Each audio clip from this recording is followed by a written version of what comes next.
નમસ્કાર મિત્રો, ફરીથી હું મારી ઉન્નતિ કોચિંગ નામની ચેનલ પર તમારું સ્વાગત કરું છું. આજે પણ હું નવા વિડીયો સાથે પ્રસ્તુત છું. તો અહીંયા 27, 28 અને 29 ત્રણ પેરેગ્રાફ જેની અંદર ડાયરેક્ટ સ્પીચમાંથી ઇનડાયરેક્ટ સ્પીચમાં આપણે ચેન્જ કરીશું. જો તમે આ યુટ્યુબ ચેનલ પર નવા છો તો ચેનલ સબસ્ક્રાઈબ કરો, જેથી કરીને આવનારા દરેક ગ્રામરના નવા વિડીયો વિશેની માહિતી મળતી રહેશે. જે પણ ગ્રામરનો ટૉપિક બનશે તો એ ઇંગ્લિશમાં ગ્રામરના ટૉપિક વિશે તમને નોટિફિકેશન મળશે.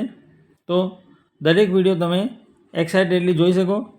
બાકી જે મેથડથી હું એક્સપ્લેન કરું છું એમાં તમારે પ્રિપેરેશન કરવાની જરૂર છે. Your practice only will be option for your success. તો અહીંયા તમે જોઈ શકો છો, ડાયરેક્ટ સ્પીચમાંથી ઇનડાયરેક્ટ સ્પીચમાં ચેન્જ કરતી વખતે જે રૂલ્સ મેં તમને અગાઉના વિડીયોમાં સમજાવ્યા હતા એ જ રૂલ્સ અહીંયા લાગુ પડશે. તો પેસેન્જર અને કુલી બંનેની વાતચીત છે. પેસેન્જર સ્પીકર છે, કુલી લિસનર છે. પેસેન્જર એટલે બોલનાર અને કુલી એટલે સાંભળનાર, બરાબર. તો પેસેન્જર એટલે મુસાફર, જે બોલનાર છે. કુલી એટલે જે સામાન લઈ જાય એને કહેવાય કુલી. પેસેન્જર કહે છે take this heavy bag to my coffee, take this heavy bag to my office. Office લખ્યું છે, મારી ઓફિસમાં ભારે બેગ લઈ લે. તો કુલી કહે સર ઇટ વિલ કોસ્ટ મોર, એની વધુ કિંમત લાગશે. પેસેન્જર સેઝ ડોન્ટ વરી, ચિંતા ન કરે, I will pay 100 rupees for it, હું એના 100 રૂપિયા ચૂકવીશ. કુલી કહે છે thank you sir, how kind you are, તમે કેટલા દયાળુ છો. તો અહીંયા passenger requested coolie to take TO, ટુનો સ્પેલિંગ આવશે TO, to take that heavy bag to his office. I repeat my answer. Passenger requested coolie to take that heavy bag to his office. Coolie told passenger with respect that it would cost more. It would cost more. Would, WOULD, would. Passenger કહે છે don't worry. Passenger advised the coolie not to worry. Don't નીકળી જશે, not to worry, and said that he would pay 100 rupees for it. Coolie thanked him. Coolie thanked him with respect अथवा respectfully and exclaimed with joy that he was very kind. હાવની જગ્યાએ આવશે very અથવા really. હાવને બદલે આવશે very અથવા really. UR એનું થશે he was very kind, full stop. તો આ રીતે પેસેન્જર અને કુલી વચ્ચેની વાતચીત જે છે એનું ડાયરેક્ટ સ્પીચમાંથી ઇનડાયરેક્ટ સ્પીચમાં ચેન્જ થશે.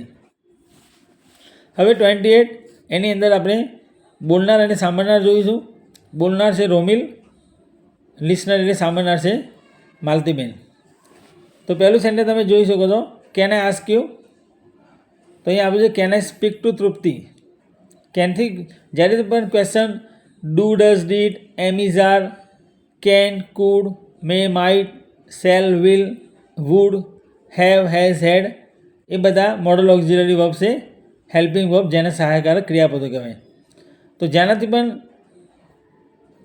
પ્રશ્ન શરૂ થાય, જેમ કે અહીંયા કેન આપ્યું છે તો ત્યાં આપણે બોલનાર પછી આસ્ક, સાંભળનાર અને ઇફ વાપરવું, જે મેં તમને અગાઉના વિડીયોમાં સમજાવ્યું હતું.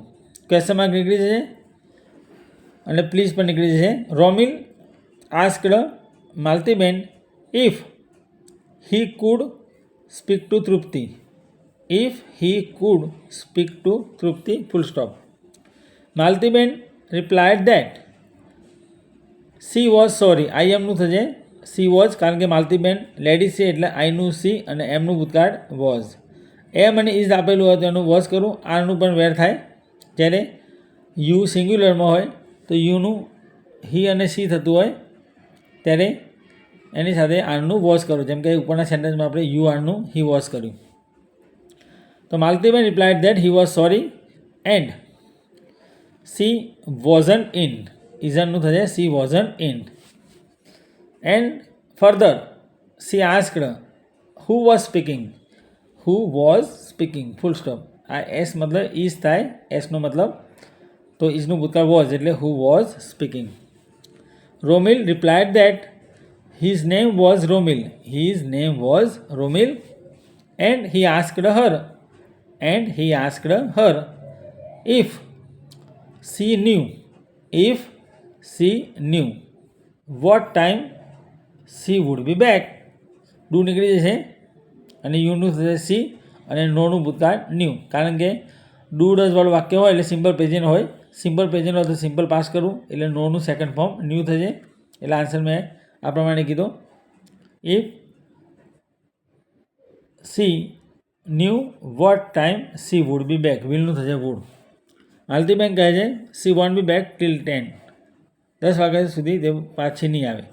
માલતીબેન આન્સર્ડ દેટ અથવા replied that she wouldn't be back till then. આ વોન્ટ એટલે વિલ નોટ થાય, શોર્ટમાં આપેલું છે વોન્ટ એટલે વિલ નોટ થાય, એનું ફૂલ ફોર્મ પૂરું નામ. એટલે આપણે વિલનું અગાઉ પ્રમાણે મેં તમને કહ્યું વિલનું થશે વુડ. આ ડબલ એલ વિલ અથવા સેલ, તો સેલનું પણ વુડ થાય, વિલનું પણ વુડ થાય. અમુક સેન્ટેન્સમાં સેલનું શું થાય છે એ અલગ સેન્ટેન્સ હોય છે. તો અહીંયા she will not be back till then, will not છે મતલબ આપણે વુડ નોટ થઈ જાય અથવા શોર્ટમાં wouldn't, she wouldn't be back till 10. તો આ રીતે મેં તમને ડાયરેક્ટ સ્પીચમાંથી ઇનડાયરેક્ટ સ્પીચમાં સમજાવ્યું. તો જે સેન્ટેન્સનો આન્સર મેં તમને સમજાવ્યો એ આન્સર તમારે યાદ રાખો. જેટલા મારા વિડીયો મેં બનાવ્યા છે દરેક વિડીયોમાં જે ડાયરેક્ટ ઇનડાયરેક્ટ સ્પીચ છે એની અંદર મેં જે તમને ટ્રાન્સલેશન સાથે, મિનિંગ સાથે અને દરેક સેન્ટેન્સમાં કેવો રૂલ લાગુ પડે છે એ એક્સપ્લેન કરેલો.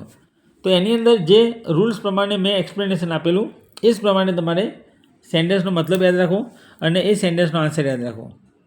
તો ડાયરેક્ટ સ્પીચમાં જે સેન્ટેન્સ આપે છે સામે ઇનડાયરેક્ટ સ્પીચમાં કેવી રીતે નિયમ બદલાય છે અને એનો કયો આન્સર છે એ હું તમને આ વિડીયોમાં સમજાવું છું અને અગાઉના વિડીયોમાં પણ તમને જે આન્સર સમજાવેલા છે. હવે ત્રીજો પેરેગ્રાફ જેમાં 29 નંબર છે.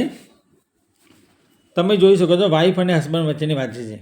વાઈફ કહે છે will you write this message in my mobile, મારા મોબાઈલમાં તમે આ મેસેજ લખશો. હસબન્ડ કહે છે why don't you write it yourself, કેમ તું તાર જાતે નથી લખતી.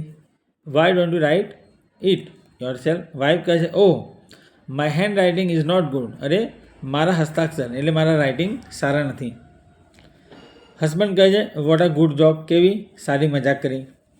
તમે જોઈ શકો છો વિલથી પ્રશ્ન પૂછે એટલે ઉપર મેં તમને જે સમજાવ્યું કેનવાળા વાક્યમાં કે can, could, may, might, shall, will, should, would, have, has, had. આ પ્રકારના વાક્યમાં આપણે બોલનાર પછી આસ્કડ સાંભળનાર, ત્યારબાદ ઇફ વાપરવું. ઇફ અથવા વિધર, મોટે ભાગે શોર્ટમાં ઇફ યાદ રાખવું.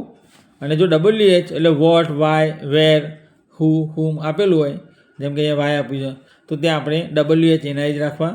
વાય હતો વાય, વેર હતો વેર, હુ હતો હુ, હાઉ મચ હતો હાઉ મચ, હાઉ લોંગ હતો હાઉ લોંગ, હાઉ હતો હાઉ.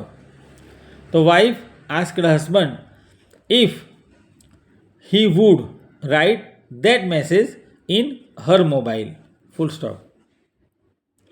હસબન્ડ સામે પ્રશ્ન પૂછે છે પણ એટલે હસબન્ડ આસ્કડ વાઇફ અથવા he asked her why she didn't write it herself. તો અહીંયા વાય પછી યુનું સી થશે વાઇફ માટે, વાય સી અને ડોન્ટનું ભૂતકાળ ડીડન્ટ, ડોન્ટ અથવા ડઝન્ટ આપેલો તો ડીડન્ટ કરું. Why she didn't write it herself, યોર સેલ્ફનું herself, full stop. Question mark remove થશે. વાઇફ કહે છે ઓ એટલે એક્સક્લેમેડ વાળો વાક્ય આવશે, ઉદ્ગાર વાક્ય. વાઇફ એટલે સી, વાઇફ અથવા બ્રેકેટમાં તમે સી લખી શકો છો. She exclaimed with surprise, oh નીકળી જશે with surprise that my handwriting, તો her handwriting was not good, ઇઝનું થશે વોઝ. હસબન્ડ કહે છે વોટ અ ગુડ જોક, આ પણ ઉદ્ગાર વાક્ય છે એટલે એક્સક્લેમેટરી સેન્ટેન્સ છે, પાછળ એક્સક્લેમેશન માર્ક આપ્યું છે. Husband exclaimed with surprise that it was a very good joke, what નીકળી જશે એની આગળ મૂકવાનું, it was a very good joke. It was a very good joke full stop. So dear audience, જો તમને video પસંદ આવ્યો હોય તો તમે શેર કરવાનું ભૂલશો નહીં. બીજું, જો તમે મારી ચેનલ ફર્સ્ટ ટાઈમ જુઓ છો, આ વિડીયો તમે ફર્સ્ટ ટાઈમ જોઈ રહ્યા છો, મારી ઉન્નતિ નામની કોચિંગ જે ચેનલ છે, તો આ જે તમે સર્ચ કરો ઉન્નતિ કોચિંગ અથવા ગેટ માસ્ટરી ઇન ઇંગ્લિશ, એના આધારે તમને બધા વિડીયો જોવા મળશે. જો તમને વિડીયો પસંદ આવે તો શેર કરવાનું ભૂલશો નહીં અને ચેનલ સબસ્ક્રાઈબ કરો. અત્યારે ચેનલ સબસ્ક્રાઈબ કરો, જેના આધારે તમે દરેક વિડીયોની ઇન્ફોર્મેશન મેળવી શકશો. તો હવે continue waiting for the next video.